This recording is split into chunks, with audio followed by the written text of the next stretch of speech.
In that region, fortunately, India has been able to move ahead economically very significantly and become one of the largest growing economies in the world. And I was reading some report yesterday in the Chilean papers, yesterday or day before, how in 2010 it will be the fastest growing economy with GDP growth rate of 8%.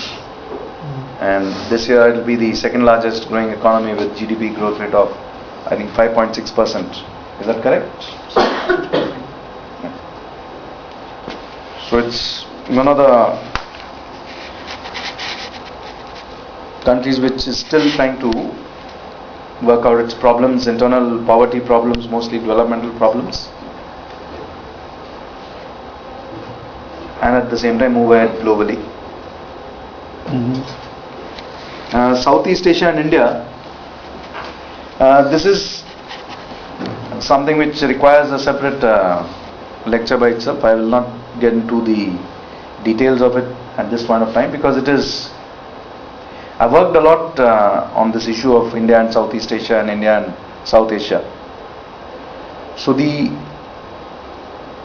I have to ask you for a definition of soft power diplomacy, the example of India's relations with Southeast Asia over the last 2000 years is one of the greatest examples in history of soft power diplomacy. How in a region where we are not having direct borders or boundaries or frontiers, we still have had so much of influence in terms of evolution of all these countries. Cambodia, where I had worked previously, Laos, Myanmar, Thailand, Vietnam, Indonesia, Malaysia, Singapore, that the French call this region as, in French they call it, how many of you here are from France? Anybody from France? No. Yes. You are from France. So how many speak French? You speak French. Which country are you from? Chile. Okay.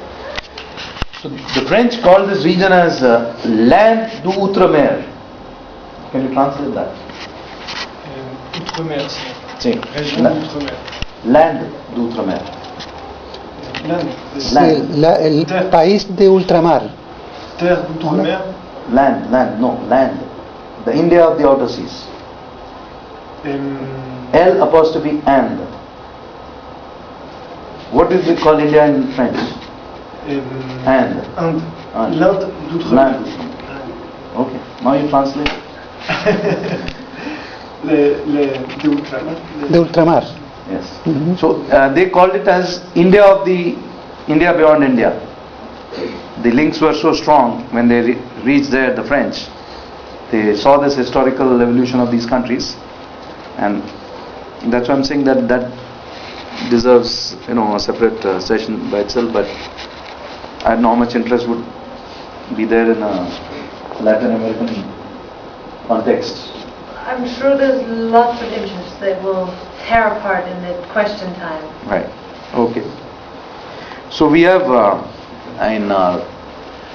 I put it very briefly, our traditional positions of diplomacy on West Asia. We are very, very clear since the beginning of having a peaceful resolution to the conflict, and the Palestine issue we support completely. Next.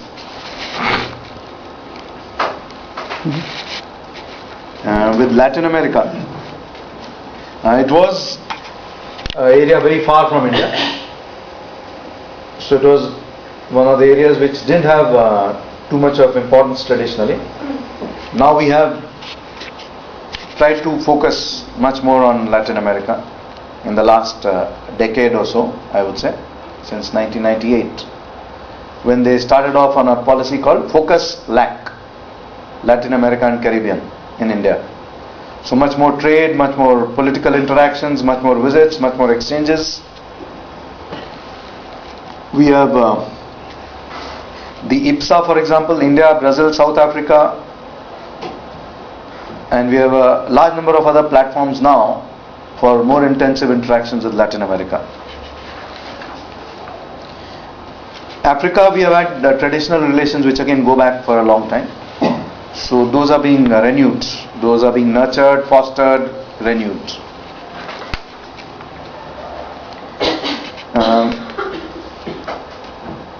I will not dwell upon these other slides, we will carry on to the next one. United Nations, this is the aspect of multilateral diplomacy, where India is a very active player, one of the largest contributors to peacekeeping forces all over the world. The Indian armed forces are a major component of peacekeeping everywhere, in every country, wherever the UN peacekeeping forces are.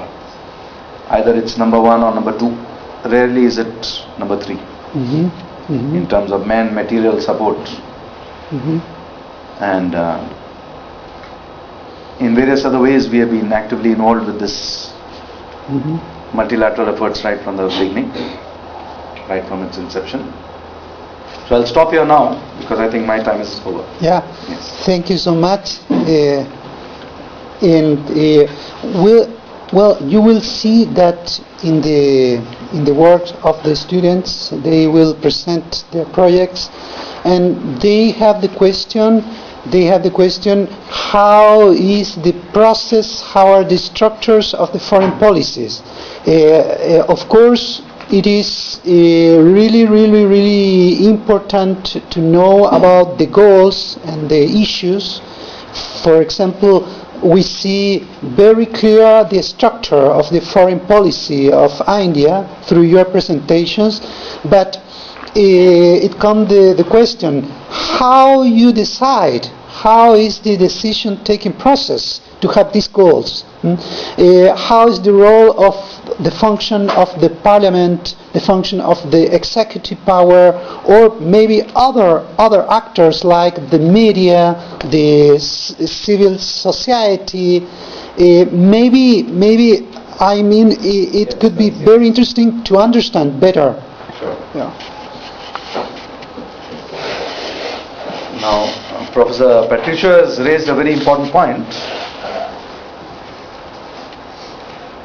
about the structure. How is foreign policy formulated? What are the different inputs? What are the different components? Now, earlier it was a very isolated environment. If I was working in the foreign ministry in India, I would feel like a king.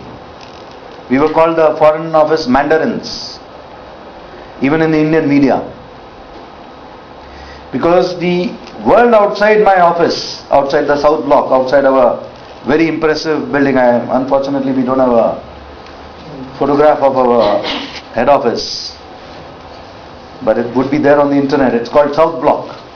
So it's famous all over the world, like Foggy Bottom in BC. So it's called South Block. It's